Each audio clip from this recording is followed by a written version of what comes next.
할렐루야, 반갑습니다. 사실 매 주일이 다 똑같죠.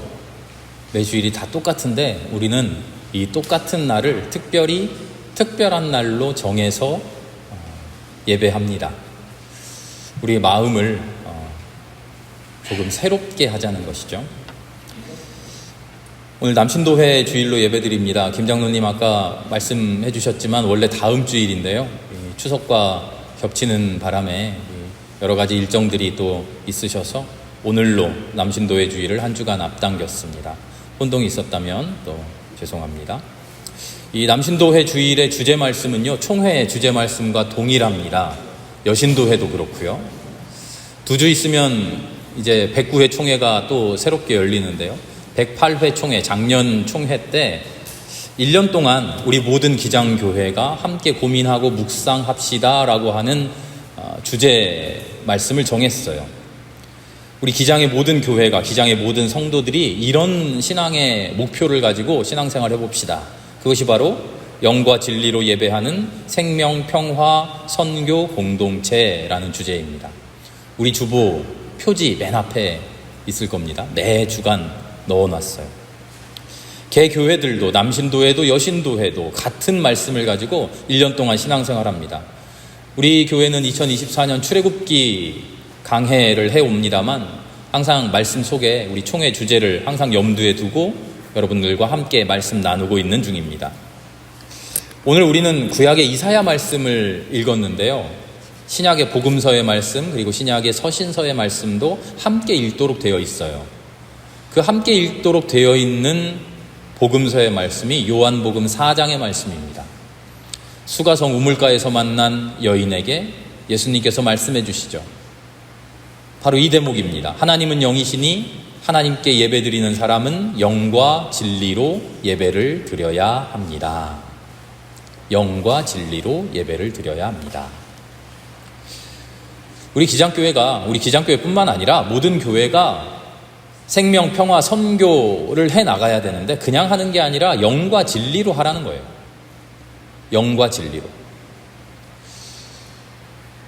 말씀을 찬찬히 주의 깊게 읽으신 분들은 이렇게 질문할 수도 있어요.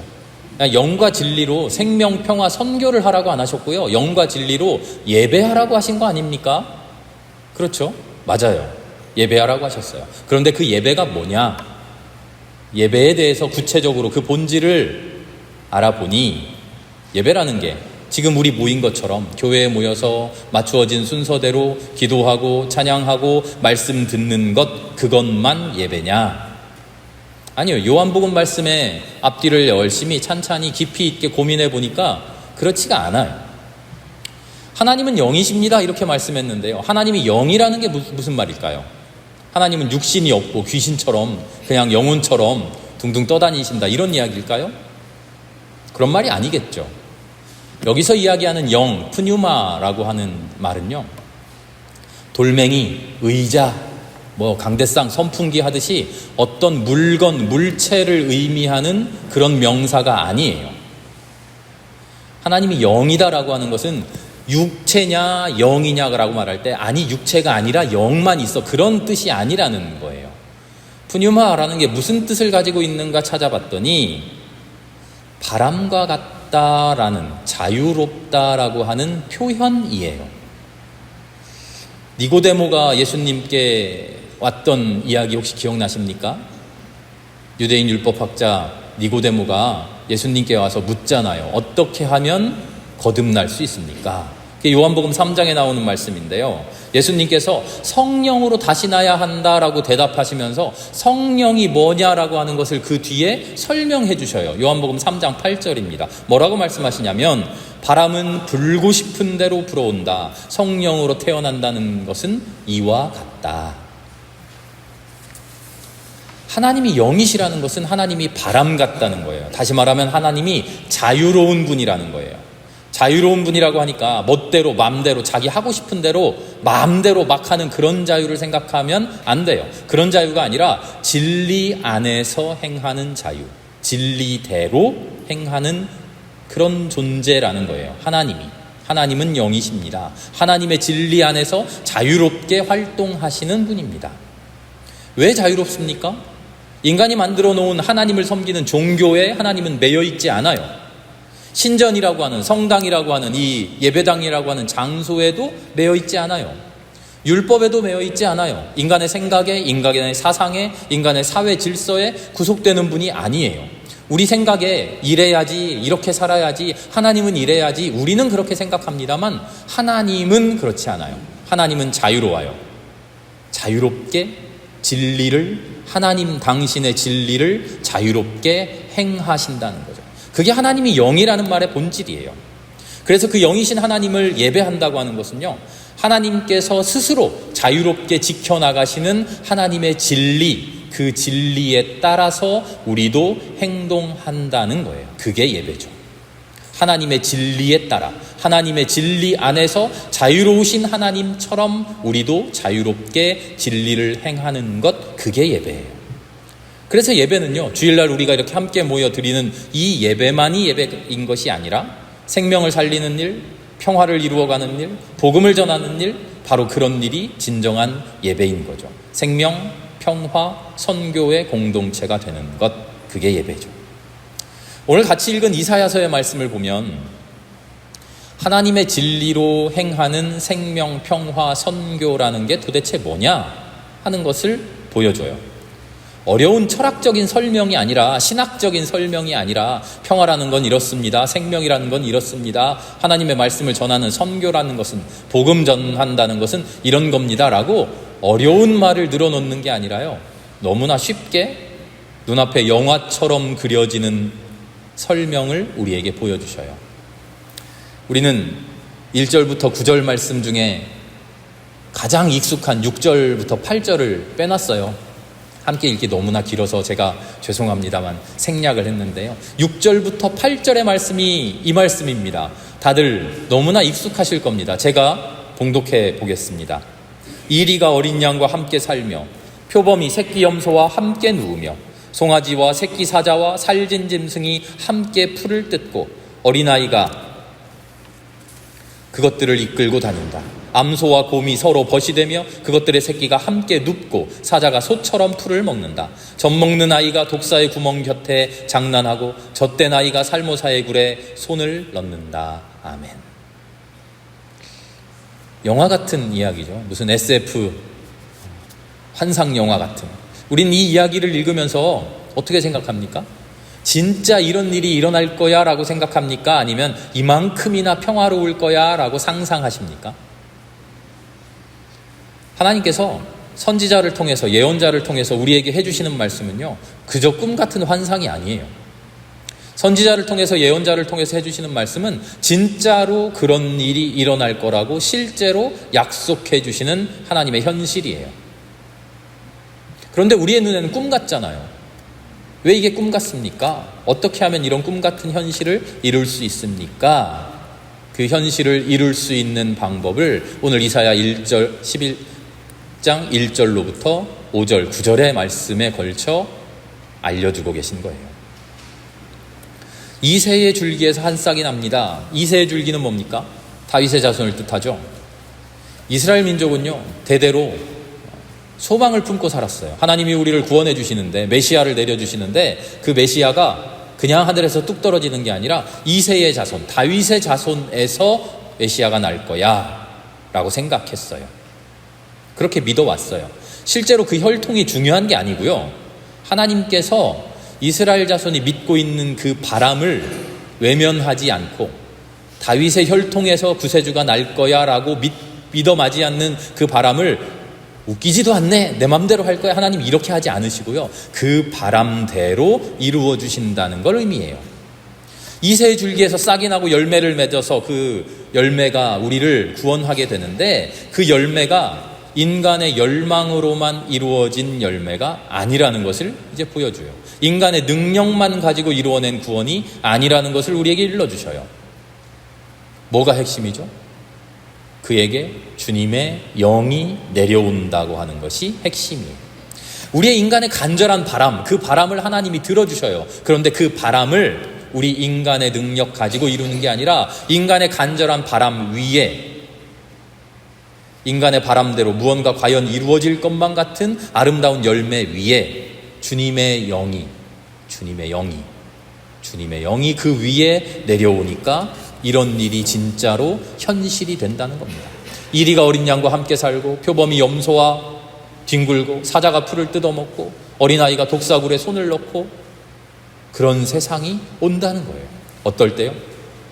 하나님의 영이 우리 위에 임하면, 그냥 우리가 아니라 간절히 바람하지 않아 믿고 있는 우리의 영혼 위에 하나님의 영이 임하면 동화 같은 비유 같은 그런 세상의 모습이 우리의 삶 속에 현실이 되어 임한다는 거죠. 어떤 세상입니까? 눈에 보이는 것만 가지고 귀에 들리는 것만 가지고 그렇게 재판하지 않는 세상이 온답니다. 가난한 사람들을 공의로 심판해주는 그런 세상이 온대요. 억눌린 사람들을 바르게 판단해주는 그런 세상이 온대요. 악한 자, 사악한 자를 몽둥이로 처벌하는 그런 세상이 온대요. 정의와 성실로 허리띠를 띠고 있는 그런 세상이 이 땅에 온다는 거죠. 누가 이런 세상을 만들어 갑니까?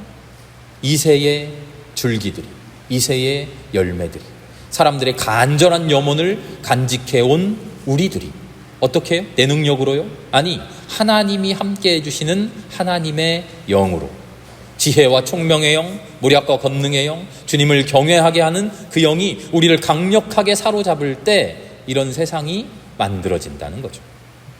그 세상이 어떤 세상입니까? 바로 영과 진리로 하나님을 예배하는 세상이에요. 생명을 살리는 세상이고 평화를 이루어가는 세상이고 하나님의 뜻을, 복음을 전하는 선교의 세상이죠. 물이 바다에 가득하듯 물이 바다를 덮은 것처럼 하나님을 아는 지식이 온 세상에 가득한 그런 세상이 우리에게 오는 것이죠. 이사야는 이런 세상을 우리에게 선포해 주셔요. 이런 세상이 우리에게 올 것이다 라고 희망을 일러주셔요. 자, 그럼 우리는 어떻게 해야 됩니까? 이사야의 이 선포를 들은 이스라엘 백성들은 어떻게 했습니까? 하나님이 우리에게 약속해 주셨으니까, 하나님이 우리에게 이런 세상 만들어 주신다고 했으니까 그냥 넋놓고 기다리면 됩니까? 아니에요. 어떻게 해야죠? 하나님의 영이 우리에게 임할 수 있도록, 하나님의 영이 우리에게 임할 수 있는 아름다운 열매가 우리가 돼야 돼요. 그 열매 위에 하나님의 영이 임한다 그러셨잖아요. 그 열매 위에 하나님의 영이 임해서 이런 나라 만들어 주신다고 했잖아요. 우리는 준비해야죠. 뭐를 준비합니까? 하나님의 영이 임할 수 있는 아름다운 열매가 되어서, 주여, 우리가 아름다운 열매로 이 땅 위에 이렇게 있습니다. 이 열매만 가지고 우리의 염원, 우리의 바람 이룰 수 없다는 것 하나님이 일러주셨죠. 하나님의 영을 주신다고 했죠. 바로 이 열매 위에 와 주십시오. 우리 그렇게 기도해야죠. 그렇게 준비해야죠. 아무 준비 없이 하나님이 다 이루어 주실 것이야 라고 넋놓고 있으면요, 하나님 우리에게 하나님의 영이 임할 열매 도대체 어디에 있냐, 하나님 우리에게 계속 물으시는 거예요. 하나님의 영으로 사로잡히고 하나님의 영으로 충만하게 해달라고 기도해야죠. 우리는 우리의 삶에서 하나님의 뜻대로, 뜻 가지고 열심히 철저하게 열매가 되어 살 텐데, 하나님 우리와 함께 해주십시오. 이 땅이 아직 하나님의 나라 아닌 것 같죠. 내가 살아가고 있는 나의 삶이 100% 완벽한 하나님 나라의 백성의 삶이 조금 아닌 것 같죠. 부족한 것 같죠. 왜 그렇습니까? 내가 내 삶의 주인이 되어 있기 때문이에요. 내가 내 삶의 주인이 되어 있기 때문이죠. 내가 나를 위해 살아요. 내 나라를 포기하지 못해요. 하나님의 진리를 나의 진리로 삼지 못해요. 하나님의 진리 안에서 자유롭게 바람처럼 사는 게 아니라 나의 거짓된 진리에 묶여서 죄인처럼 살아가요. 눈에 보이는 것이 전부인 줄 알고요, 귀에 들리는 것이 전부인 줄 알고요, 그렇게 살아가서 하나님의 나라를 이루지 못해요. 하나님의 영이 임할 만한 아름다운 열매가 우리가 되지 못해서 그래요. 가난한 사람, 억눌린 사람, 세상에서 억울하게 핍박당하는데 세상이 그런 거지, 손 놓고 있어서 그래요. 잔인한 사람, 사악한 사람, 세상에서 떵떵거리면서 고개 뻣뻣이 쳐들고 잘 먹고 잘 사는 게 세상이 원래 그렇지, 나도 저렇게 살아도 되는가 보다, 우리에게 그런 마음이 조금이라도 있어서 그래요. 내 옆에 있는 어린 양, 새끼 송아지 어떻게 하면 물어뜯어 볼까? 다들 그렇게 살잖아요. 세상 이치가 그런 거 아닙니까? 괜히 착한 척 해봐야 나만 손해보는 것 아닙니까? 잘못했을 때, 죄 지었을 때 하나님이 앞에 나와서 언제라도 기도하면 용서해달라고 하면 하나님 다 용서해 주시지 않습니까?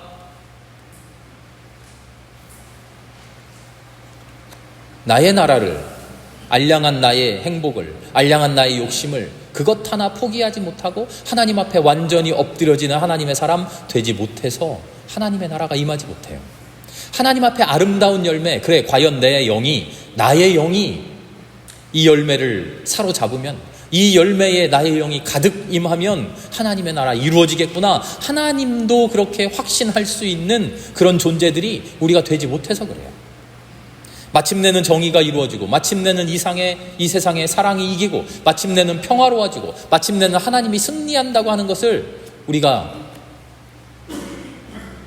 인정하지 못해서 그래요. 마침내 어떻게 되는지는 모르겠고 그저 당장 눈앞에 보이는 것으로 만족하며 살려고 해서 그렇죠. 왜 그렇게 사느냐는 거예요. 이사야가, 예레미야가 눈물을 흘리며 외칩니다. 여러분들 왜 그렇게 삽니까? 하나님이 우리에게 약속해 주신 현실이 있는데 그 현실을 향해 나아가기만 하면 되는데 그게 왜 힘들다고, 우리가 그 열매 되는 거 힘들다고, 귀에 들리는 대로, 눈에 보이는 대로 우선은 이렇게 살아야 한다고 왜 그렇게 고집부리고 있습니까? 왜 진리 안에 자유롭게 살아가지 못하고, 왜 어리석은 생각에, 어리석은 마음에 죄인처럼 묶여서 그렇게 살아갑니까? 하나님의 영이 자유롭듯이 우리도 자유로워져야 됩니다.